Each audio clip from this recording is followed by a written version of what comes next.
대장 수술 환자의 퇴원 교육. 안녕하십니까? 본 동영상은 대장과 직장 수술 후 퇴원하시는 분들께 퇴원 후의 주의사항을 설명드리기 위해 제작된 동영상입니다. 본 내용들을 잘 숙지하셔서 수술 후 회복에 도움이 되시기를 바랍니다. 소화관의 구조와 기능.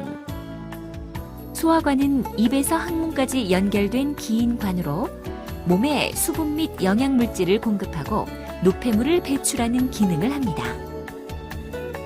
대장은 맹장, 상행결장, 횡행결장, 하행결장, S결장, 그리고 직장과 항문으로 구분되는데 질병이 발생한 위치에 따라 장의 일부를 절제하는 수술을 시행합니다.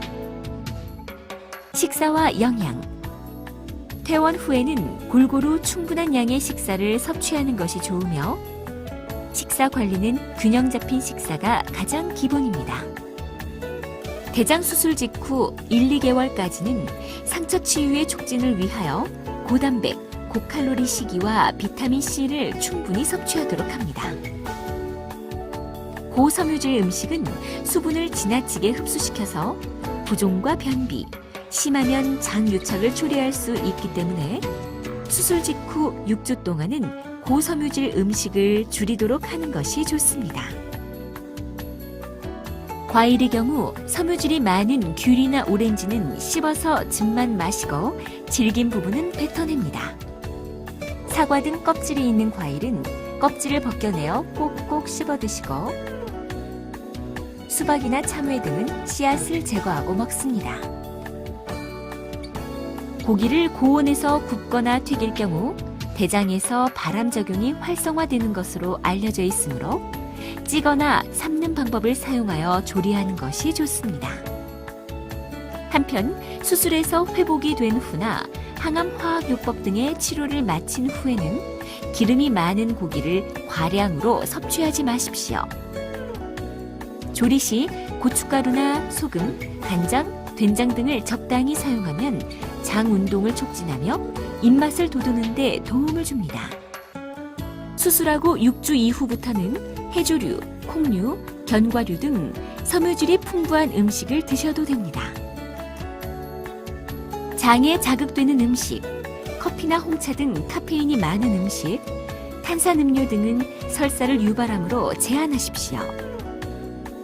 땅콩, 마, 곶감, 밤, 고구마 등은 탄닌 성분이 있어 변비를 유발하므로 많이 드시지는 마십시오. 밀가루, 옥수수, 생보리로 조리한 음식, 생과일, 기름에 튀긴 음식, 지방이나 양념이 많은 음식 등은 소화가 잘 되지 않으므로 수술 후 회복 기간에는 가급적 피하는 것이 좋습니다. 홍삼, 상황버섯 등과 같은 건강보조식품이나 상품화된 건강보조제는 임상시험을 거친 진정한 효과가 있는 것인지 확인해 보시기 바랍니다. 술, 담배는 회복 후에도 절대 삼가십시오. 수술 후 한두 달 동안은 설사를 하실 수 있으며 환자에 따라서는 6개월까지 지속되기도 합니다. 수술 후 배변의 횟수가 줄어들고 변의 굳기가 정상화될 때까지 하루 6잔에서 10잔 정도의 충분한 수분 섭취가 필요합니다. 상처 관리. 수술 부위 실밥 제거 후 상처에 문제가 없으면 다음 날부터 가벼운 샤워가 가능하며 1개월 후면 상처가 대부분 완전히 아물기 때문에 통목욕이 가능합니다. 활동과 운동. 가벼운 일상생활은 수술 직후부터 가능하며 청소, 세탁, 요리 등 가벼운 가사 활동은 2주 후부터 가능합니다. 복대는 수술 부위를 보호하고 지지하는 효과가 있으므로 1개월 정도까지 산책하거나 활동할 때 착용하십시오. 대부분의 경우 사무실 근무는 1개월 후 가능합니다. 운전, 여행, 비행기 탑승 등은 대부분 퇴원 1개월 후부터 가능하나 첫 외래부터 상태를 확인 후 결정됩니다. 산책은 1회 30분 이내, 하루 4회 이상 가볍게 걸으시다가 점차 회복될수록 운동량을 늘리십시오.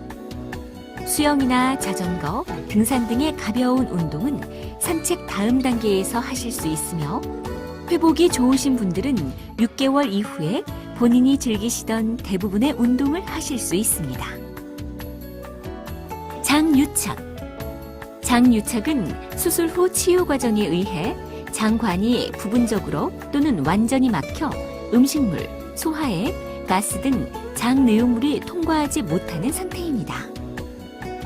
장유착이 발생하면 복부가 팽팽해지고 메스꺼움이나 구역질이 나고 복통도 일어납니다. 장유착은 수술 1년 이내에 가장 많이 발생하므로 무리하지 않는 범위 내에서 꾸준히 운동함으로써 예방해야 합니다. 배변과 좌욕. 설사로 항문 주위가 헐어 통증이 생길 수 있으므로 배변 후에 휴지보다는 샤워기 등을 이용해 물로 씻는 것이 좋으며 비누는 자극이 있으니 사용하지 않는 것이 좋습니다. 항문 주위의 치유를 촉진하고 불편감을 경감시키기 위해 필요한 경우 좌욕 처방이 있을 수 있습니다. 좌욕은 하루 2-3번 시행하시되 배변 직후에 하시는 것이 좋습니다. 좌욕에 사용하는 물은 일반 수돗물을 따뜻하게 하는 정도로 하여 한 번에 3분에서 5분간 항문을 담그고 앉아 계시면 됩니다. 한편 장루를 가지고 있거나 항암 치료 중이신 분들은 별도의 의사 지시를 따르십시오. 병원을 방문해야 하는 상황. 상처가 붉게 변하고 통증이 있거나 벌어지면 해당 병동으로 문의하십시오. 쥐어짜는 듯한 급격한 복부 통증, 38도 이상의 고체온 현상, 복부가 딱딱하게 뭉치는 증상이 지속될 경우 입원하셨던 병동에 문의하신 후 가까운 병원이나 응급실을 방문하십시오. 배액관이 있는 경우 배액량을 매일 기록해 주십시오. 배액량이 갑자기 줄어든 경우에는 배액관이 꼬이거나 꺾였는지 확인하시고 관이 잘 유지되고 있음에도 불구하고 배액이 되지 않거나 양상의 변화가 있으면 해당 병동으로 문의하십시오. 튜브가 있는 경우 튜브가 빠지면 즉시 입원한 병동에 전화하거나 응급실을 방문해야 합니다. 지금까지 퇴원 후 주의사항에 관해 말씀드렸습니다. 감사합니다.